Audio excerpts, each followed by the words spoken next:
اللہ الرحمن الرحیم۔ سبق نمبر 3 ہم نے پڑھا تھا، آج ہمارا ہے سبق نمبر 4۔ آج ہمارا سب سے پہلا مخرج جو ہے وہ پڑھا جائے گا۔ تو سب سے پہلا مخرج کون سا ہے؟ حروف حلقیہ۔ ان کو حلقیہ کیوں کہتے ہیں؟ کہ یہ حلق سے ادا ہوتے ہیں۔ کس سے ادا ہوتے ہیں؟ حلق سے ادا ہوتے ہیں۔ یہ کون کون سے ہیں جی؟ عین،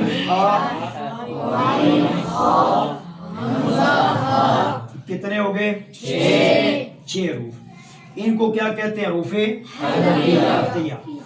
اب عین اور حاء کا مخرج کون سا ہے؟ حلق کا درمیان والا حصہ۔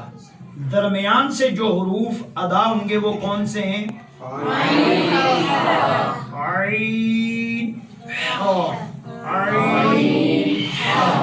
3 حرفی کو کھینچنے کی مقدار زیادہ ہے، 2 حرفی کو کھینچنے کی مقدار تھوڑی کم ہے۔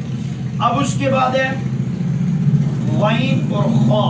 غین اور خا، یہ حلق کے کون سے حصے سے ادا ہوں گے؟ اوپر والے حصے سے۔ اوپر والا حصہ کون سا ہے؟ منہ کے قریب والا۔ اوپر والا حصہ کون سا ہے؟ منہ کے قریب والا۔ حمزہ اور ہا یہ حلق کے نیچے والے حصے سے ادا ہوں گے۔ نیچے والا حصہ کون سا ہے؟ سینے کے قریب والا۔ نیچے والا حصہ کون سا ہے؟ سینے کے قریب والا۔ اب عین، حا یہ حلق کے درمیان والے حصے سے، غین اور خا حلق کے اوپر والے حصے سے، حمزہ ہا حلق کے نیچے والے حصے سے۔ اب اس کے بعد دوسرا مخرج۔ پہلا مخرج ہو گیا، دوسرا مخرج۔ دوسرا مخرج کون سا ہے جی؟ حروف لہویہ۔ حروف لہویہ یہ کتنے ہیں جی؟ 2 ہیں۔ ان کو لہویہ کہنے کی وجہ کیا ہے؟ یہ نوٹ آپ یاد رکھیں۔ لحات کہتے ہیں زبان کی جڑ کے قریب ایک چھوٹا سا گوشت کا ٹکڑا جو ہے وہ لٹک رہا ہوتا ہے، اسے کبا بھی کہتے ہیں۔ تو یہ اس کو لحات کہتے ہیں۔ اس کو کیا کہتے ہیں؟ لحات کہتے ہیں۔ تو اس جو یہ 2 حروف ہیں ان کا مخرج جو ہے اس کا تعلق زیادہ تر اس کے ساتھ ہے۔ ٹھیک ہو گیا؟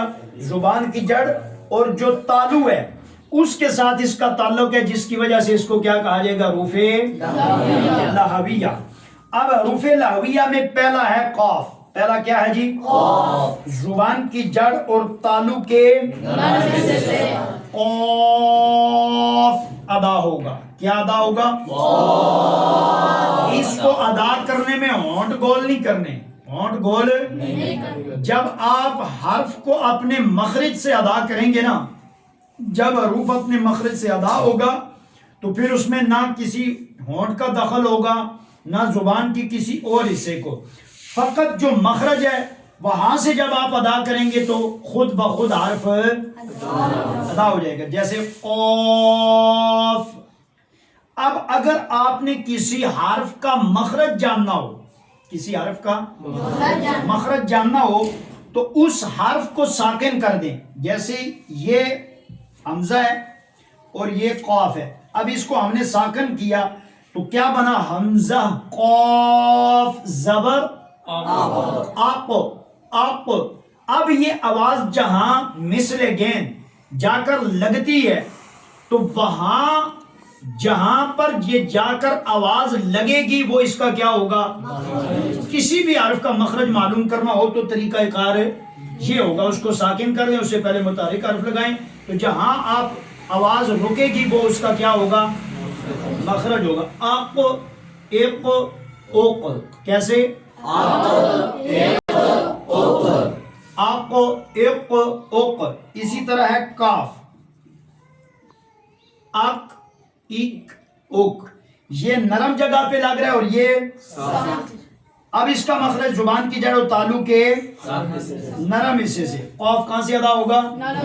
نرم حصے سے۔ زبان کی جڑ اور تعلق کے سخت حصے سے کون سا ادا ہوگا؟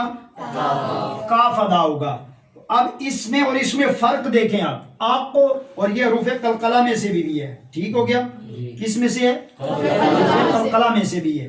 اور یہ کاف ایک ہے اق اق اک، ایک ایک اوک اوک۔ فرق واضح آ رہا ہے نا؟ تو یہ کیسے پڑھیں گے؟ اس کو پڑھیں آپ ایک اوق، اور اس کو کیسے پڑھیں گے؟ یہ ہو گیا ان کا مخرج۔ آج ہم نے پڑھے ہیں کتنے مخارج جی؟ 2 مخارج پڑھے، 2۔ اب ان مخارج میں حروف کے مخارج کتنے ہیں جی؟ 17۔ امام خلیل کے نزدیک کتنے جی؟ 17 مخارج ہیں، جن میں سے ہم نے 2 پڑھ لیے ہیں۔ یہ ہے پہلا مخرج اور یہ ہے دوسرا مخرج۔ پہلا کون سا مخرج پڑھا ہے؟ دوسرا کون سا پڑھا ہے؟ لہویہ۔